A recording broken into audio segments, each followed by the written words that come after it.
صل على محمد وآل محمد. والصلاة والسلام على وصيه ووزيره وسهره وصاحب اللواء وخليفته مولانا علي بن أبي طالب.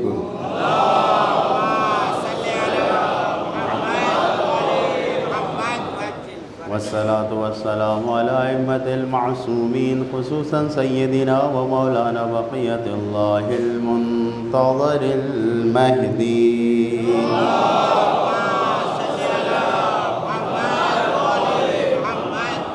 عجل الله تعالى فرجه الشريف روحي وأرواح العالمين لتراب مقدمه الفداء، واللعنة الدائمة على أعدائهم أجمعين من يوم ظلمهم إلى قيام يوم الدين. أما بعد، فقد قال أمير المؤمنين عليه السلام: أوصيكم ونفسي بتقوى الله. بزرگان محترم، ماہ شعبان المعظم ہے، برکتوں کا مہینہ ہے، رحمتوں کا مہینہ ہے. خاص کر کے اہل بیت اطہار علیہ السلام کے چاہنے والوں کے لیے عیدوں کا مہینہ ہے. اور یقیناً جیسی ہماری نیت ہوگی اور جیسا ہمارا عمل ہوگا ویسی ہی اس مہینے کی برکتوں سے ہم فائدہ اٹھا سکتے ہیں. خداوند عالم کی جانب سے کوئی رکاوٹ نہیں ہے، کوئی پابندی نہیں ہے. یہ ہمارا اپنا ظرف ہے، ہمارا اپنا وجود ہے کہ ہم کس قدر اپنے آپ کو رحمت الہی سے قریب کر سکیں اور اپنے دامن کو ان رحمتوں سے پر کر سکیں. بہترین موقع شعبان کا مہینہ ہے اور اس میں ہمیں یہی کوشش کرنا چاہیے. وہ مہینہ ہے کہ جس میں اہل بیت اطہار علیہ السلام کے خاندان کے جوانوں کی ولادتیں، یعنی کربلا کے جوانوں کی ولادتیں، اس میں خوشیاں ہیں. اور یقیناً ہم سب کو یہ سوچنا چاہیے کہ ہم ان جوانوں سے کیا حاصل کر سکتے ہیں. یہ وہ جوان ہیں کہ جنہوں نے اطاعت الہی میں اپنی پوری زندگی کو صرف کر دیا، فدا کر دیا. اطاعت الہی میں فنا کر دیا اپنی جان کو خدا کی اطاعت میں. ان کی تربیت ایسی تھی کہ اپنے وجود کو انہوں نے اطاعت الہی میں فنا ہونے کے لیے آمادہ کر لیا تھا، اور اس فضیلت اور اس افتخار کو انہوں نے حاصل کیا. تمام حسینی جوانوں کو یہ سوچنا چاہیے کہ وہ حسین کے جوانوں نے جن بلندی اور افتخار کو حاصل کیا ہے، اس بلندی اور اس معراج کی کچھ چمک، کچھ رمق، کچھ جھلک ہمارے وجود میں بھی آنی چاہیے. کیونکہ اللہ تعالیٰ نے صرف حسینی جوانوں کے لیے اعلان نہیں کیا ہے کہ حسین کے جوان اگر ایسا کریں گے تو انہیں نہیں. روایت میں ہے، نبی کریم نے فرمایا ہے کہ ان اللہ یحب الشاب الذی یفنی شبابہ فی طاعت اللہ. اللہ ایسے جوانوں کو محبوب رکھتا ہے، پسند کرتا ہے کہ جو اپنی زندگی کو، اپنی جوانی کو اللہ کی اطاعت میں فنا کر دیتے ہیں. تو یہ خطاب تمام حسینی جوانوں سے ہے، صرف کربلا کے جوانوں کے لیے نہیں ہے یہ امتیاز، بلکہ ہم سب جتنے حسینی جوان ہیں، ہم سب اس منزل کو پا کر سکتے ہیں کہ اپنی جوانی کو اطاعت الہی میں لگا دیں، فنا کر دیں، خداوند عالم کے محبوب بندے بن جائیں گے. توجہ کرنے کی بات ہے. آج ہمارے اس سماج اور معاشرے کے حالات کے مطابق سب سے ہماری اہم ذمہ داری یہ ہے کہ جو ہمیشہ کی ذمہ داری ہے، آج کی نہیں، آج کے دور میں اس کی زیادہ ذمہ داری ہے کہ ہر انسان کو یہ سوچنا چاہیے، یعنی ہر جوان کو یہ سوچنے کا حق ہے، یہ سوال کرنے کا حق ہے کہ ہمارے لیے کیا چیز ضروری ہے، ہم کیسے کامیاب ہو سکتے ہیں. ہر انسان کے لیے ضروری ہے کہ اس سوال کو کرے خود، اس لیے کہ بغیر سوچے ہوئے، بغیر غور کیے ہوئے اس منزل کو پا نہیں سکتا ہے انسان۔ غور کرنا چاہیے، سوچنا چاہیے کہ ہم کس طریقے سے اپنے آپ کو کامیاب بنا سکتے ہیں، کون سی چیز ہے کہ جو ہمیں کامیاب بنا سکتی ہے۔ ہر جوان کا یہ سوال ہے اور ہونا چاہیے، اور اگر سوال نہیں ہے تو اس کا مطلب یہ کہ زندگی انسان کی بیکار ہے، پھر تو حیوان کی طرح زندگی گزار رہا ہے، جی رہا ہے۔ کھانا پینا سونا جاگنا یہ تو سارے حیوانوں کے، سارے جانوروں کے آتا ہے۔ انسانوں کا جو امتیاز ہے، انسانوں کی جو خصوصیت ہے، اس کے بارے میں ہمیں سوچنا چاہیے، غور کرنا چاہیے۔ ان سب کا کہ ایک جوان کے لیے کون سی چیز ضروری ہے کہ جو اس کی زندگی کو کامیاب بنا سکے، اس کا جواب تقویٰ ہے۔ تقویٰ کے ذریعے انسان اپنی زندگی کو، جوان اپنی زندگی کو کامیاب بنا سکتا ہے۔ لیکن عجیب بات ہے، جیسے ہی تقویٰ کا لفظ آتا ہے تو ذہن انسان کا صرف نماز کی طرف جاتا ہے، روزے کی طرف جاتا ہے۔ وہ خاص عبادتیں ہیں کہ جس کی طرف انسان کا ذہن جاتا ہے کہ یہی تقویٰ ہے۔ نہیں، بزرگوں کی فرمائش کے مطابق جو روایات اہل بیت اطہار علیہ السلام کے تناظر میں کہی گئی ہے وہ یہی ہے کہ تقویٰ صرف نماز روزہ ان عبادتوں کا خاص نام نہیں ہے۔ یہ ہے تقویٰ، لیکن صرف یہی تقویٰ نہیں ہے، بلکہ تقویٰ نام ہے کہ انسان اپنے اعمال کا نگہبان ہو، اپنے اعمال کا مراقب ہو، مانیٹر ہو انسان کہ وہ کیا کر رہا ہے۔ اس کو تقویٰ کہتے ہیں۔ انسان اس بات کو سمجھے، غور کرے کہ ہم اپنی زندگی میں کیا کریں، اپنی زندگی کو مانیٹر کرے، بہت قاعدے سے دیکھے سمجھے، یہ تقویٰ ہے۔ توجہ فرما رہے ہیں؟ تقویٰ صرف وہ نہیں ہے کہ جو ذہن میں ہمارے آتا ہے، بلکہ پوری زندگی کو ہمیں یہ سوچنا چاہیے کہ کیا چیز ہمیں کامیاب بنائے گی، کیا چیز ہمیں کامیاب رکھے گی، کس چیز سے ہم دنیا اور آخرت دونوں کی کامیابیاں حاصل کریں گے، یہ تقویٰ ہے۔ توجہ فرما رہے ہیں؟ مولا متقیان حضرت علی بن ابی طالب علیہ السلام نے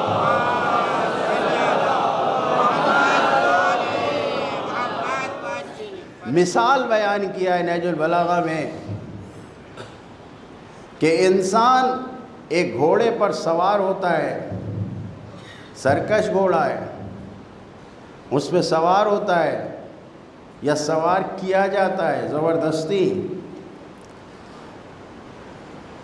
کیونکہ یہ گھوڑا سرکش ہے، اس کو زبردستی بٹھایا گیا ہے، گھوڑا سواری آتی نہیں ہے، لگام مہار ہاتھ میں ہے، ہاتھ میں ہے مہار، لیکن گھوڑے سواری نہیں آتی۔ بیٹھا تو دیا گیا ہے، سواری بھی ہے، مہار بھی ہاتھ میں ہے، لیکن کیونکہ اس کو نہیں معلوم یہ سرکش گھوڑا ہے، اب یہ جتنی بھی لگام لگائے، مہار جو آگے بڑھائے، اس کو پتہ نہیں ہے کہ یہ کہاں جائے گا، معلوم ہی نہیں ہے، اس لیے کہ گھوڑا اس کے کنٹرول میں نہیں ہے، سواری اس کے کنٹرول میں نہیں ہے کہ اپنی سواری کو کنٹرول کر سکے۔ اب تو یہ سواری جہاں لے جائے گی وہیں پر یہ جائے گا۔ توجہ فرما رہے ہیں؟ جہاں پر سواری لے جائے گی وہیں جائے گا، یہ دوسری طرف نہیں جائے گا۔ یہ انسان اس دنیا میں اس کی مثال، انسان کی، اس انسان کے نفس کی مثال یہی ہے کہ یہ ایک سرکش سواری ہے۔ اگر انسان اس کو کنٹرول میں نہیں رکھے گا، اگر انسان گھوڑے پہ سوار ہونے کے بعد اس کی لگام اور مہار کو اپنے قدرت میں رکھنے کے بعد اس کو چلا نہ پائے تو اس کو سواری کہاں لے جائے گی اسے خود نہیں معلوم۔ لیکن جو انسان گھوڑا سواری جانتا ہے، لگام مہار اس کے ہاتھ میں ہے، اور اس کے بعد جب چل رہا ہے تو اسے معلوم ہے کہ یہ گھوڑا مجھے کہاں لے جائے گا، اس لیے کہ جہاں میں لے جاؤں گا وہاں یہ سواری لے جائے گی۔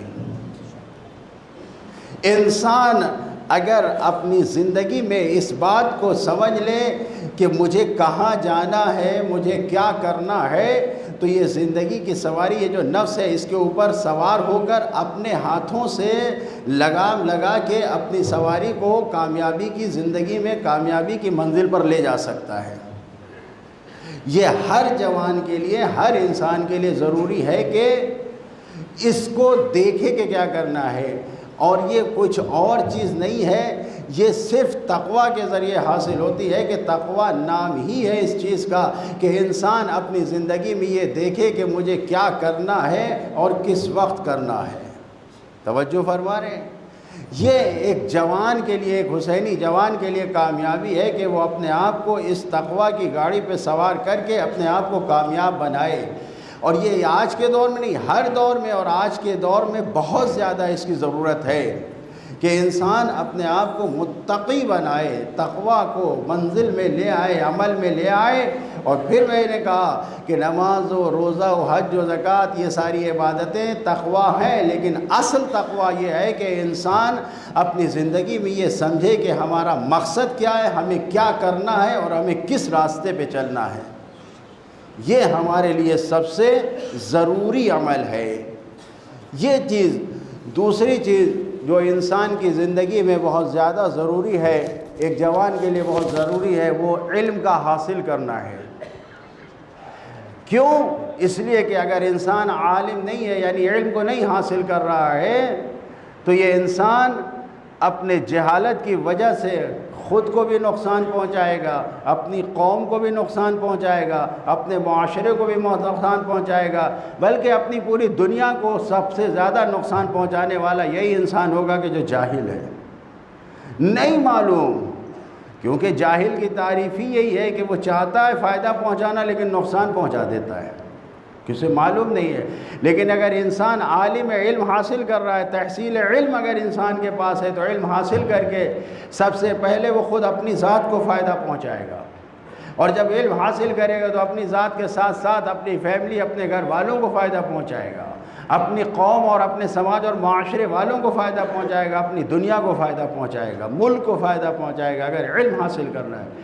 آج کے دور میں سب سے زیادہ ضرورت تحصیل علم کی ہے۔ ہمیشہ وہ زمانہ کبھی رہا ہوگا کہ انسان تھوڑی بہت ابتدائی تعلیم حاصل کر کے اپنی زندگی کو گزار لے جائے، لیکن نہیں، آج اگر باپ دادا کی دولت بھی انسان کے پاس موجود ہے کہ جس کے بلبوتے پر وہ اپنی زندگی کو کامیابی سے گزار سکتا ہے، لیکن اس کے باوجود بھی علم کی، تعلیم کی ضرورت ہے۔ آج وہ معاشرہ نہیں ہے کہ جاہل انسان کو انسان کامیابی سے لے جانے دے، نہیں، ہر انسان کے لیے ضروری ہے۔ لہٰذا ایک نوجوان کے لیے، ایک جوان کے لیے ضروری ہے کہ علم کو حاصل کرے، اور اس علم کو حاصل کرنے میں ذرہ برابر بھی کوتاہی نہ کرے، وقت کو ہاتھ سے جانے نہ دے۔ یہ فرصت، یہ موقع جو انسان کو ملا ہے، یہ انسان کو ہمیشہ نہیں ملتا۔ خاص کر کے انسان کو اپنی جوانی میں اس بات کو غور سے دیکھنا چاہیے کہ ہم کیا کر رہے ہیں، کہ جو گولڈن ٹائم ہے انسان کا یہی جوانی میں سیکھ سکتا ہے۔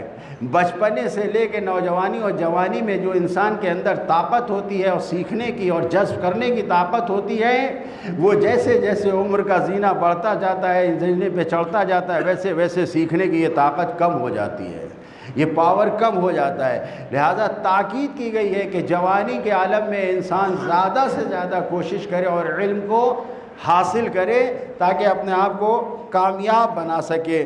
اور اسی طریقے سے جو تیسری چیز ہے ان سب کے ساتھ ساتھ وہ یہ ہے کہ انسان آگاہ ہو، اس کے اندر شعور پایا جانا چاہیے، بصیرت پائی جانی چاہیے۔ فقط ایسا نہیں ہے کہ انسان اپنی زندگی کو گزارے اور بس، نہیں، بلکہ اپنے آس پاس میں، اپنے ملک میں، اپنے شہر میں، اپنی دنیا میں کیا ہو رہا ہے اس کا سیاسی شعور بھی ایک جوان کے اندر ہونا چاہیے، سیاسی بصیرت ہونی چاہیے، آگاہی ہونا چاہیے، معلوم ہونا چاہیے کہ دنیا انسانیت کو نقصان پہنچانے والا دشمن کون ہے، یہ انسان جوان کو معلوم ہونا چاہیے۔ ایسا نہیں کہ آنکھ بند کر کے بالکل میڈیا کے پیچھے جو سوشل میڈیا پہ، جو الیکٹرانک میڈیا پہ، جو پرنٹ میڈیا پہ آ رہا ہے بس اسی کو انسان پڑھتا جائے، سنتا جائے. نہیں، خود انسان کے اندر، اپنے اندر ایک جوان کو خود اس بات کی فکر ہونا چاہیے کہ ہم دیکھیں کہ کون انسانوں کی بقا کے لیے، کون انسانوں کی نجات کے لیے، کون سا شہر، کون سا ملک اور کون سے لوگ لڑ رہے ہیں، اور کون انسانوں کی تباہی اور بربادی کا کام کر رہے ہیں. یہ ضروری ہے ہمارے لیے، ایک انسان کے لیے ضروری ہے کہ ان چیزوں کے اوپر غور و فکر کرے. بہت زیادہ اس کے اوپر تاکید کی گئی ہے. کیوں ہم ظالم و جابر حکومتوں کے بارے میں نہیں جانتے؟ جاننا چاہیے، ہمیں دیکھنا چاہیے. آج پوری دنیا اس بات کو محسوس کر سکتی ہے کہ کون انسانوں کی زندگی اور بقا کا ضمانت کر رہا ہے، اور کون سے ملک اور کون سے لوگ ہیں کہ جو انسانوں کی تباہی کا سامان فراہم کر رہے ہیں. واضح ہے. آج انسان کو میڈیا کے اور اس چیزوں کے چکر میں نہیں پڑنا چاہیے، بلکہ غور کرنا چاہیے، اس کے اوپر دیکھنا چاہیے. اور یہ جوانی سے اگر انسان اس شعور کو اپنے اندر پیدا کرے گا تبھی اس کو معلوم ہو سکے گا کہ حق کیا ہے، باطل کیا ہے. ورنہ صرف مولا کو اپنے حق اور باطل میں فرق کرنے والا اور سب سے بڑا عظیم انسان جاننے سے کوئی فائدہ نہیں ہوگا جب تک کہ ہم خود اپنے اندر یہ قوت اور یہ احساس پیدا نہ کریں کہ کیا حق ہے اور کیا باطل ہے. ایک جوان کے لیے یہ چیز ضروری ہے. چوتھی چیز جو ایک جوان کے لیے ضروری ہے، ایک حسینی جوان کے لیے وہ ضروری یہ ہے کہ ہر چیز کی، ہر ضرورت کو پورا کرنے کے لیے کوشش کرنا، محنت کرنا، تلاش کرنا. یہ نہیں سوچے کہ دوسرے تو ہیں ہی کرنے والے. نہیں، ہر جوان کو یہ سوچنا چاہیے کہ ہم معاشرے اور سماج میں اپنے قوم اور اپنے گھر والوں کے لیے کس طریقے سے کیا کر کے مفید واقع ہو سکتے ہیں، ہم کیسے فائدہ پہنچا سکتے ہیں، یہ ہمیں معلوم ہونا چاہیے. صرف میں نے عرض کیا آپ کی خدمت میں، صرف اپنی زندگی کو کھانے پینے میں لگا کر صبح سے اٹھنا اور شام کے سو جانا اور صرف کھانا پینا اور اسی کے لیے سارا کام کر دینا، یہ انسانیت نہیں ہے، یہ حیوانیت ہے. انسانیت یہ ہے کہ دوسروں کو کیسے ترقی کے درجے پہ لے آیا جائے، دوسروں کو کیسے ہم ان کی مشکلات کو حل کریں، اس کو سمجھنا چاہیے. بہت زیادہ ضرورت ہے اس بات کی کہ علمی طور پر، یعنی میدان علم میں کس طریقے سے ہم دوسروں کو کامیابی دلا سکتے ہیں، ہمیں یہ سوچنا چاہیے. یعنی ساری مشینری جو اس وقت چل رہی ہے، جو سائنس نے اس طریقے سے انسانوں کو بیکار بنا دیا ہے، یہ جو سارے جو انسان بیکار ہو رہے ہیں، اس دور میں یہ سوچنا چاہیے کہ ہم اسی ترقی سے فائدہ اٹھا کے کس طریقے سے اپنی قوم کی خدمت کر سکتے ہیں، اپنے معاشرے اور سماج کو اوپر لا سکتے ہیں.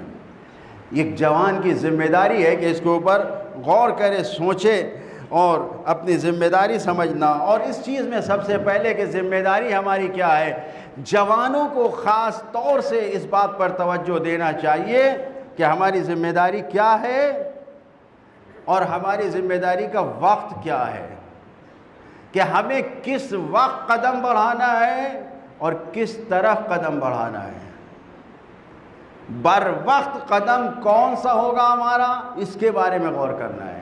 کیا کرنا ہے، اس کے بارے میں غور کرنا ہے. یعنی ہر جوان کو ہمیشہ ضروری نہیں ہے کہ اسے قدم بڑھانا ہی پڑے، لیکن اس فکر میں رہنا چاہیے، اس کے ذہن میں ہمیشہ منصوبہ ہونا چاہیے کہ کب ہمیں آگے بڑھنا ہے، اس ضرورت کو پورا کرنے کے لیے ہمیں کب قدم بڑھانا ہے، اس ضرورت کو پورا کرنے کے لیے ہمیں کیا کرنا ہے. یہ ہمیں غور و فکر کرنا چاہیے اور اس کو اپنی زندگی میں لانا چاہیے.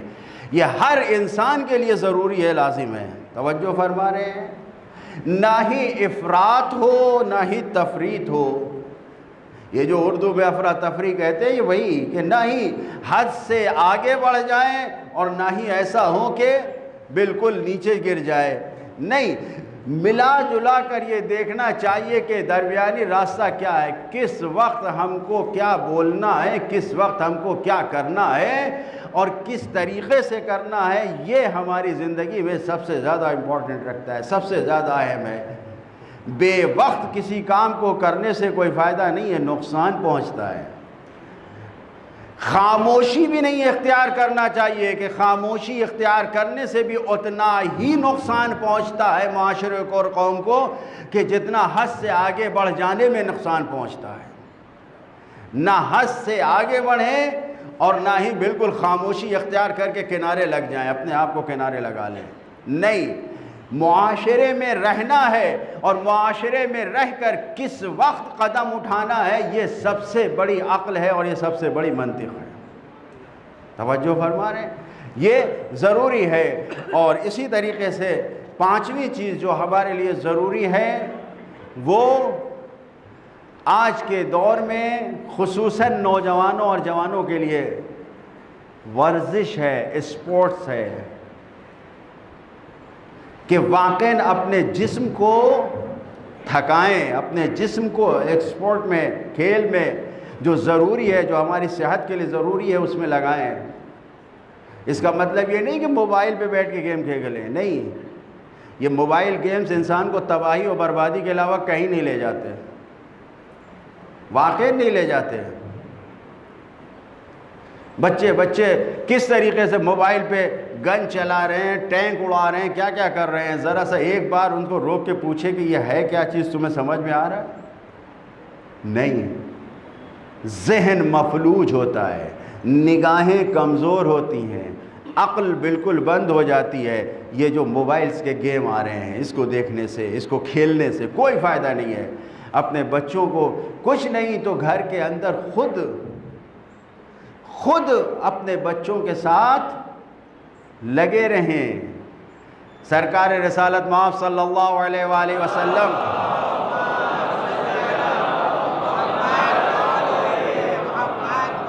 اپنے بچوں کے ساتھ لگے رہتے تھے، کشتی کھیلتے تھے۔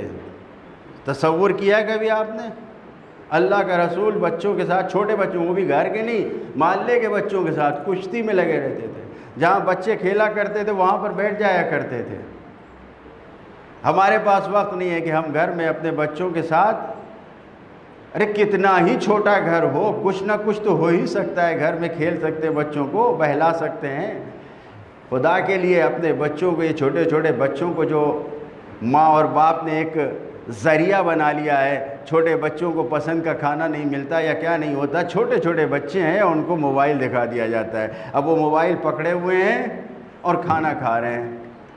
کسی بھی ڈاکٹر سے جا کے پوچھ لیجئے، جب بچہ کھانے کی طرف توجہ نہیں دے رہا اور کھانا کھا رہا ہے تو کیا اس کے جسم میں اس کا کچھ اثر ہوگا؟ آنتیں بھر جائیں گی، لیکن وہ ذہن جو ہماری غذا سے، ہمارے کھانے سے طاقت کو لے کر جسم کے پورے حصے میں بکھیرتا ہے، وہ ذہن تو کھیل میں لگا ہوا ہے، موبائل میں لگا ہوا ہے۔ لہذا سب سے زیادہ ضروری ہے ورزش، اور اس اسپورٹس میں بھی فزیکل ورک کرنا چاہیے۔ جو گیمز ہیں کھیلنا چاہیے، بہترین گیمز ہیں، اور چھوٹی سی چھوٹی جگہ میں فٹ بال تھوڑی سی جگہ میں کھیلا جا سکتا ہے، اس کو کھیلیں۔ میں کرکٹ کو نہیں کہتا، اس لیے کہ کرکٹ میں ورزش کم ہے، ٹائم فالتو زیادہ برباد ہوتا ہے۔ فٹ بال میں ٹائم کم لگتا ہے، زیادہ سے زیادہ لوگ اپنی جسمانی ورزش کو استعمال کر لیتے ہیں۔ توجہ فرمائیے، یہ وہ چیزیں ہیں کہ جو ایک جوان کو آئیڈیل جوان بناتی ہیں۔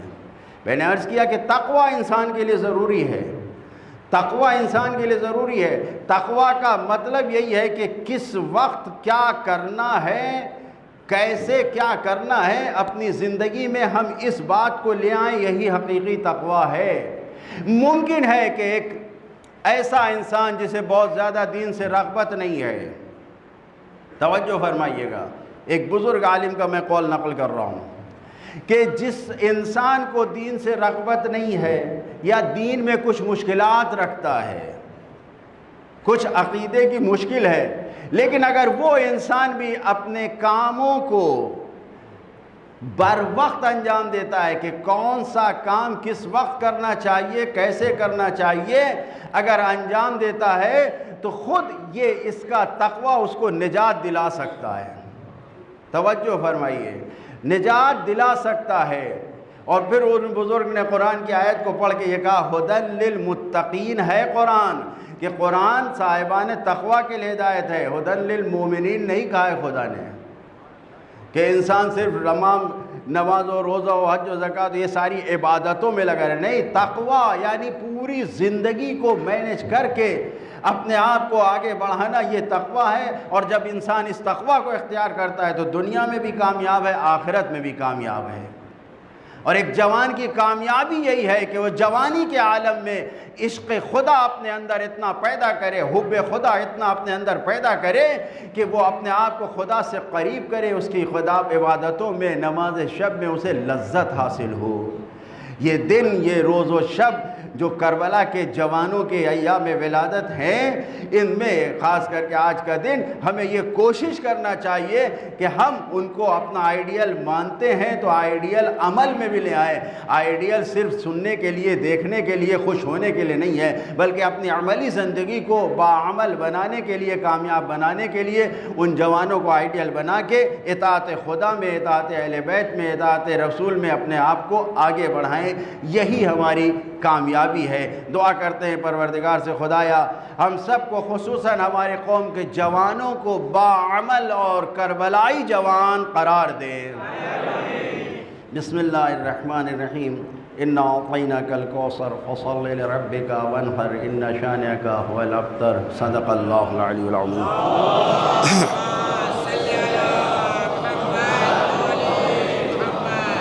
اللہ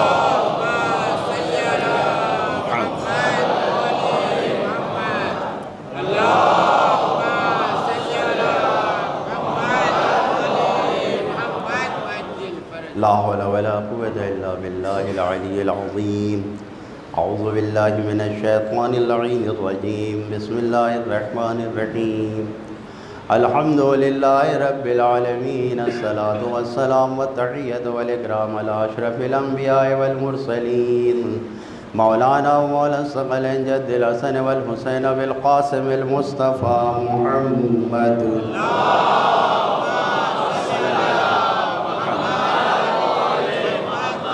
والصلاة والسلام على وصيه ووزيره وسهره وصاحب لوائه وخليفته مولانا علي بن أبي طالب۔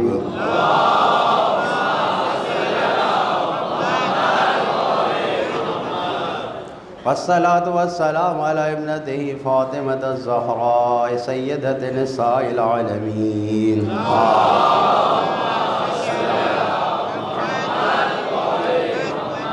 والصلاة والسلام على سبطه الأكبر الحسن المجتبى۔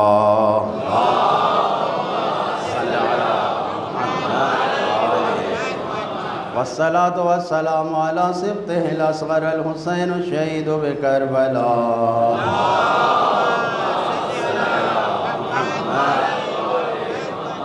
والصلاة والسلام على علي بن الحسين زين العابدين۔ صلی علی محمد۔ والصلاة والسلام على محمد بن علي باقر علم النبيين۔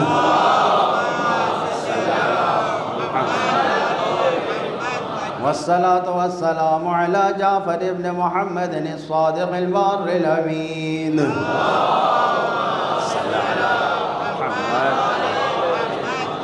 والصلاة والسلام على موسى بن جعفر الكاظم الأطيبين۔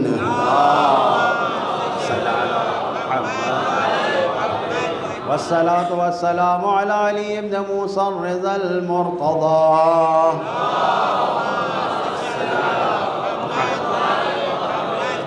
والصلاة والسلام على محمد بن علي التقي الجواد۔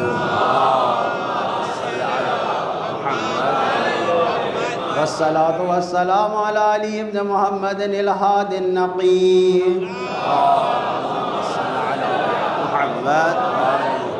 والصلاة والسلام على حسن بن علي الزكي العسكري۔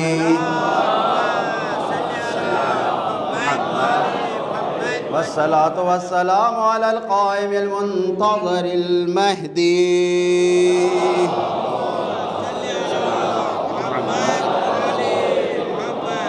اللهم صل على محمد وآل محمد۔ اللهم صل على محمد وآل محمد وعجل اللهم إني رضيت بهم أئمة فارضني لهم إنك على كل شيء قدير أما بعد أوصيكم ونفسي بتقوى الله۔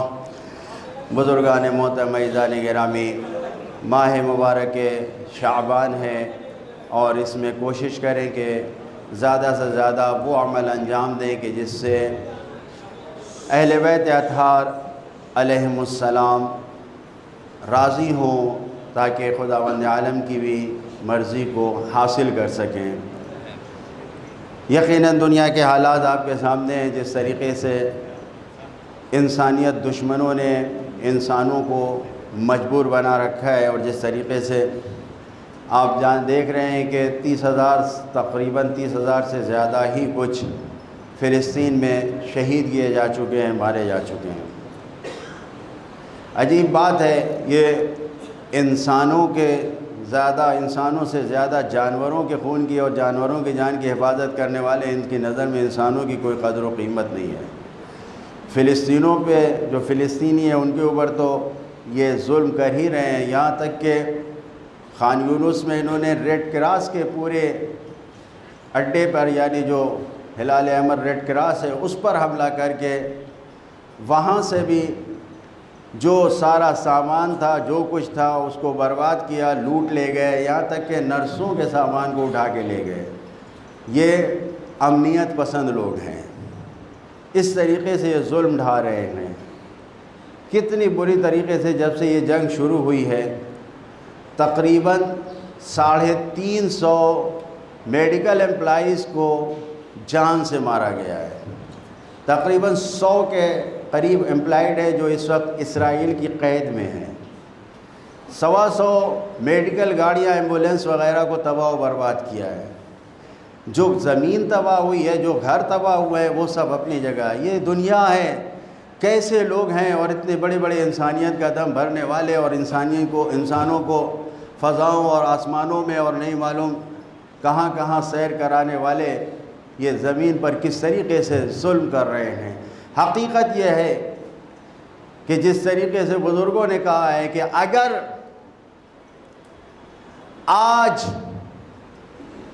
دنیا کی اپنے آپ میں طاقتور حکومتیں، جن کو دوسرے لوگ بھی طاقتور کہتے ہیں، اگر وہ اسرائیل کے ساتھ دینے سے اپنے آپ کو روک لے، یہ یورپ والے، یہ امریکہ والے اگر اسرائیل کا ساتھ دینے سے اپنے آپ کو الگ کر لیں، یہ بڑی طاقتیں اپنے آپ کو ہٹا لیں، تو ذرہ برابر بھی اسرائیل کے اندر طاقت نہیں ہے کہ وہ کسی ایک کا بھی ظلم کر سکے، کسی ایک کو مار سکے۔ اس ظلم کا خاتمہ اسی صورت میں ہوگا کہ جب یہ دنیا کی طاقتور حمایت کرنے والی ٹیمیں، یہ جو پوری حکومتیں ہیں، یہ اپنے آپ کو دور کر لیں۔ ورنہ دیکھ لیا ہے، اتنے افراد کو شہید کرنے کے بعد، اتنا بڑا حملہ کرنے کے بعد بھی یہ دیکھ رہے ہیں کہ آج پوری دنیا میں ذرہ برابر بھی جس کے اندر انسانیت پائی جاتی ہے وہ تھو کر رہا ہے، ان کا مذاق اڑا رہا ہے کہ اپنی پوری طاقتوں کے ساتھ پورا اسلحہ دے رکھا ہے، ساری مشینری لگا رکھی ہے، سب کچھ لگا رکھی ہے، لیکن کس طریقے سے آج بھی وہ دنیا میں ناکامی کا منہ دیکھ رہے ہیں۔ یہ سب کچھ ظاہر ہے، بالکل سامنے کی چیز ہے۔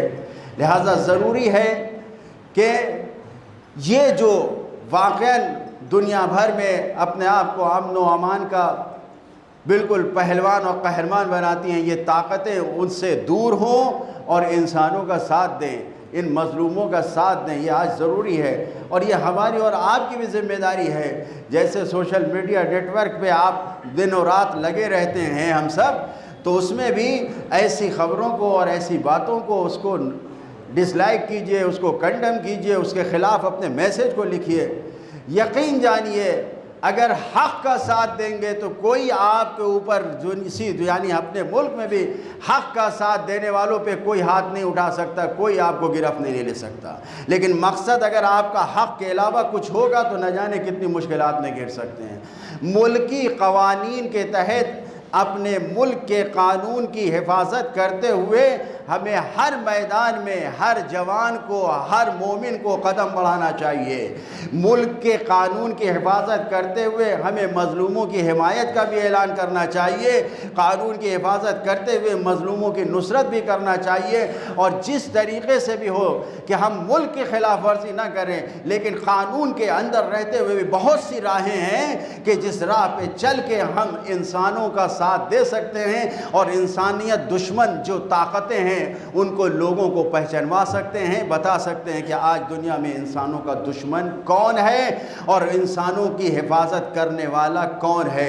سچے دل سے آج مظلوموں کی حمایت کوئی رشتہ نہیں ہے، یہاں تک کہ اگر دیکھا جائے تو شاید دین اسلام کے دائرے میں آنے کی بنیاد پر تو ہے، لیکن نہیں، صرف انسانیت کی بنیاد پر آج صرف اور صرف اگر حمایت کی جا رہی ہے تو صرف در اہل بیت کے ماننے والوں کی جانب سے فلسطین کے عوام کی حمایت کی جا رہی ہے۔ اور آپ دیکھ لیجئے دنیا میں جو اہل بیت کے چاہنے والے ہیں، جو اہل بیت کو ماننے والے ہیں، انہوں نے اہل بیت کو اپنا امام و پیشوا بنایا ہے، لہٰذا وہ کسی مظلوم پر ہوتے ہوئے ظلم کو برداشت نہیں کر رہے ہیں، اپنی جان کی قربانی دے رہے ہیں، اپنے مال کو دے رہے ہیں، سب کچھ دے رہے ہیں، لیکن ہر اعتبار سے مظلوموں کی حمایت اور نصرت کر کے یہ بتا رہے ہیں کہ دنیا میں انسانیت کا پرچم اگر کسی نے تاریخ میں بلند کیا ہے تو وہ اہل بیت اطہار علیہ السلام ہے، اور آئندہ بھی اہل بیت اطہار کے چاہنے والے اس پرچم کو بلند کریں گے، اور انشاءاللہ وہ دن دور نہیں کہ جب پردہ غیب سے وارث اہل بیت آئے گا اور اس پرچم کو ساری دنیا پہ لہرائے گا۔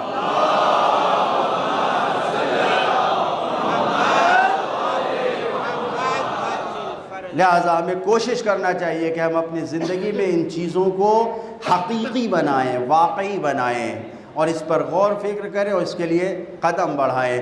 دعا کرتے ہیں پروردگار کی بارگاہ میں، خدایا ہم سب کو نیک عمل کی توفیق عطا فرما، خدایا ماہ شعبان ماہ رمضان کی برکتوں سے مالا مال فرما، خدایا ان عیدوں کو ہمارے لیے حقیقی عید قرار فرما، خدایا دنیا بھر میں جہاں جہاں بھی ان عید کے منانے والے ہیں، خدایا ان کی جان مال عزت آبرو کی حفاظت فرما، دشمنان اہل بیت اطہار علیہ السلام، دشمنان دین و اسلام، دین اسلام، دشمنان انسانیت جہاں جہاں بھی ہیں، خدایا انہیں ذلیل و رسوا کر کے نیست و نابود فرما۔ پروردگارا تجھے محمد و آل محمد کا واسطہ اس فتنے کے دور میں ہمارے دین ایمان عقیدے کی حفاظت فرما، خدایا اپنے دین کی خدمت کرنے کی توفیق عطا فرما، خدمت کرنے والے دین کے جہاں جہاں بھی ہیں، علماء، مجتہدین، مراجع قوم نجف، ہمارے ملک کے علماء، مومنین، خدایا ان کی خدمات کو قبول فرما، ان کے سائے کو طولانی فرما، خدایا امام کو راضی فرما، ان کے چاہنے والوں میں شمار فرما۔ ربنا تقبل منا انک انت السمیع العلیم۔ بسم اللہ الرحمن الرحیم۔ والعصر ان الانسان لفی خسر الا الذین آمنوا وعملوا الصالحات وتواصوا بالحق وتواصوا بالصبر۔ صدق اللہ العلی العظیم۔ تمام دعاؤں کی قبولیت کے لیے، امام کے ظہور کی تعجیل کے لیے، مظلوموں کی نصرت کے لیے، مریضوں کی شفا کے لیے، تمام دعاؤں کی قبولیت کے لیے مل جل کر دعا فرما دیں۔ بسم اللہ الرحمن الرحیم۔ امن یجیب المضطر اذا دعاہ ویکشف السوء، امن یجیب المضطر اذا دعاہ ویکشف السوء، امن یجیب المضطر اذا دعاہ ویکشف السوء، امن یجیب المضطر اذا دعاہ ویکشف السوء، امن یجیب المضطر اذا دعاہ ویکشف السوء۔ اللہم